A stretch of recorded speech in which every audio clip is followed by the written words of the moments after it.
the meeting today. So hi, this is week 8.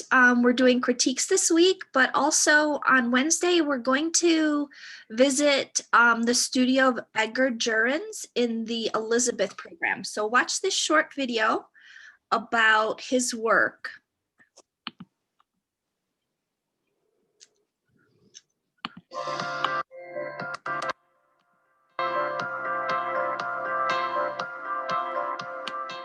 My mother's an artist. My grandfather was a trained scenic designer. From an early age, I planned to be an artist, and in particular, I planned to do portraits and to draw people. When I was in art school, I was doing kind of punk rock paintings, but they were still figurative, illusionistic. In some ways, the biggest change were these drawings that I'm doing now. I went into a long kind of classical period where I wanted my work to be timeless. And then when I started these drawings, it was quite the opposite. I wanted these drawings to capture a specific moment in time. I start with an idea. So it could be, I start with a person. So these are all my drawings are real people. It could be, the narrative might be like this piece of my brother.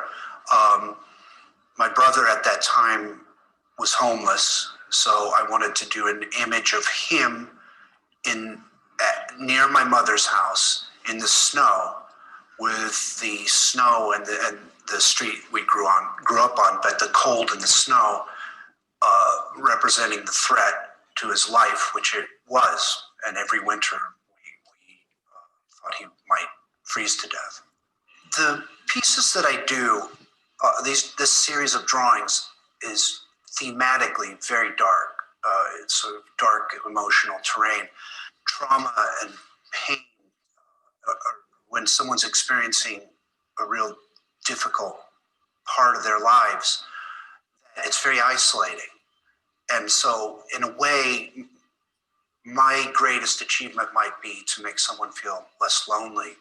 Your legacy is like what you're doing. So mine would be documenting our times, and then documenting a specific part of our times. My hope I'd be remembered as a storyteller, as someone who tells these narratives of people's lives that wouldn't normally be told in art. I want to be remembered as someone who's a champion of realism. I'm a champion of non-cynical work, non-snide work, non-ironic work, and having, like with my students, I want them to all work from a very sincere place. The most exciting thing about the Elizabeth Foundation, aside from the physical space here, is that it's a real community, and they have all these events where people come through, open studios. They also, you can sign up for critics and sign up for writers that come through to see your work. And all the artists I've met have been fantastic. So it's a home away from home. So that's Edgar speaking about his work. The reason I wanted to share that with you is because he is drawing in charcoal on large paper. I believe he uses watercolor paper. We can ask him when we speak to him on Wednesday. But I wanted you to know that you can take your experience here in drawing class and learning these charcoal techniques, and you can translate them into art making. So drawing, just like in high school, you always used to draw, you can draw throughout your entire art career. It can be something that you do and make art with. Edgar, he does these beautiful narrative pictorial pieces, and they could be paintings, but they're so impactful and beautiful as drawings, like the way he uses contrast.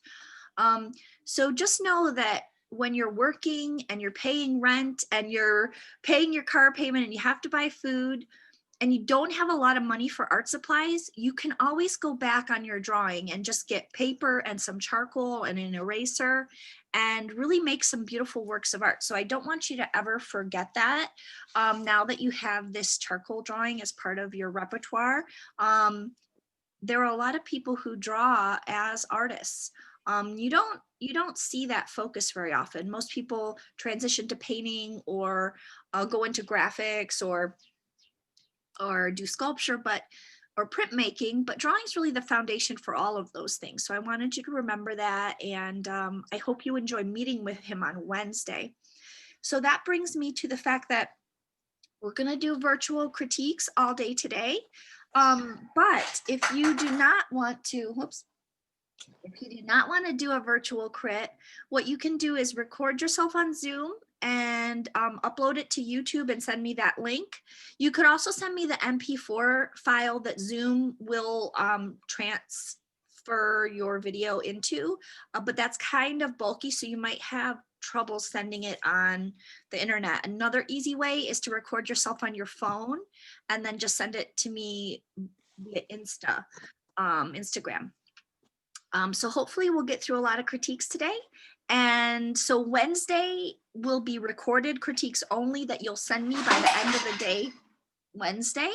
But today we're doing the live critiques. So no live critiques on Wednesday. We're visiting the studio, and that's at 3 o'clock, and I will send you the link. So instead of the Zoom link to join just with me, we'll all be joining the Zoom link at the Elizabeth Center. And we have 30 minutes with Edgar, and he's going to talk about his art practices and drawing, and you can ask him questions. So maybe prepare one question for him about his work. You can search him. I'll provide the link to see more of his work. Okay.